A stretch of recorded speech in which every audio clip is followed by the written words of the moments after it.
IAS institute నిర్వహిస్తున్న all India scholarship exam pass అవ్వండి. 2 years ఫీజులో 50% మాత్రమే పే చేయండి. పర్వతం కూలిపోతే దాని పక్కనే నివసించే ప్రజలకు ఎంతో నష్టం వస్తుంది. ఆస్తితో పాటు ప్రాణ నష్టం కూడా సంభవించవచ్చు. కానీ ఓ పర్వతం కూలితే అక్కడ ప్రజలు సంబరాలు చేసుకుంటున్నారు, ఆనందంతో ఎగిరి గంతులేస్తున్నారు. ఇంతకీ వారి సంతోషానికి కారణం ఏంటి అనుకుంటున్నారా? అయితే ఈ వీడియో చూడాల్సిందే.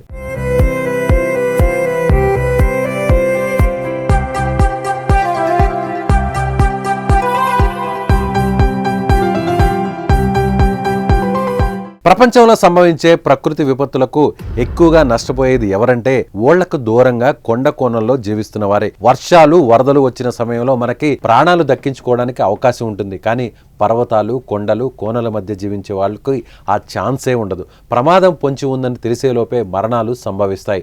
అందుకు కేరళలోని వాయనాడ్ లాంటి విపత్తులే కారణం. ఈ ఏడాది 2024లో భారీ వర్షాలకు కొండ చర్యలు విరిగిపడి దాదాపు 400 మంది ప్రాణాలు కోల్పోగా 100 మందికి పైగా గల్లంతయ్యారు. వేల సంఖ్యలో గాయాల పాలయ్యారు. అనేక మంది సర్వం కోల్పోయారు.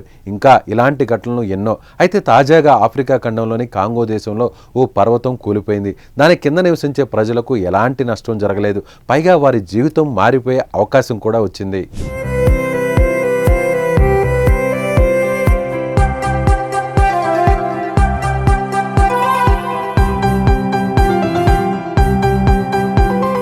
పర్వతం కూలిపోవడంతో అందులో నుంచి విలువైన రాగి నిక్షేపాలు బయటపడ్డాయి. టన్నుల కొద్దీ రాగి బయటపడడంతో అక్కడి ప్రజలు సంతోషంలో మునిగిపోయారు. అక్కడి సంపద వనరులపై స్థానికులకే సర్వ హక్కులు ఉండడంతో వారి ఆనందానికి అవధులు లేకుండా పోయాయి. పర్వతం కూలిపోతుండగా చుట్టుపక్కల వందలాది మంది స్థానికులు గుమికూడిపోయారు. ఆ విషయాన్ని వీడియోలో చూడొచ్చు. రాగి నిల్వలు బయటపడగానే విజిల్స్ వేస్తూ గోల చేస్తూ వాళ్ళు సెలబ్రేట్ చేసుకుంటూ కనిపించారు. మార్కెట్లో కాంగో రాగికి చాలా ఫేమస్. 1950ల నుంచి అక్కడ కాపర్ మైనింగ్ పెరిగింది. ప్రపంచంలో రాగి ఉత్పత్తిలో టాప్లో ఉంది. అయితే బడా దేశాలు అక్కడ రాగి నిక్షేపాలపై కన్నేసి దోచుకుంటున్నాయి. తాజాగా అక్కడి పర్వతం కూలి రాగి నిల్వలు బయటపడడంతో స్థానిక ప్రజలకు లాభం ఉంటుందని అభిప్రాయం వ్యక్తం. మరి అక్కడ ఆ అవకాశం ఉంటుందో లేదో, ఇతరులు దోచుకుంటారో వేచి చూడాలి.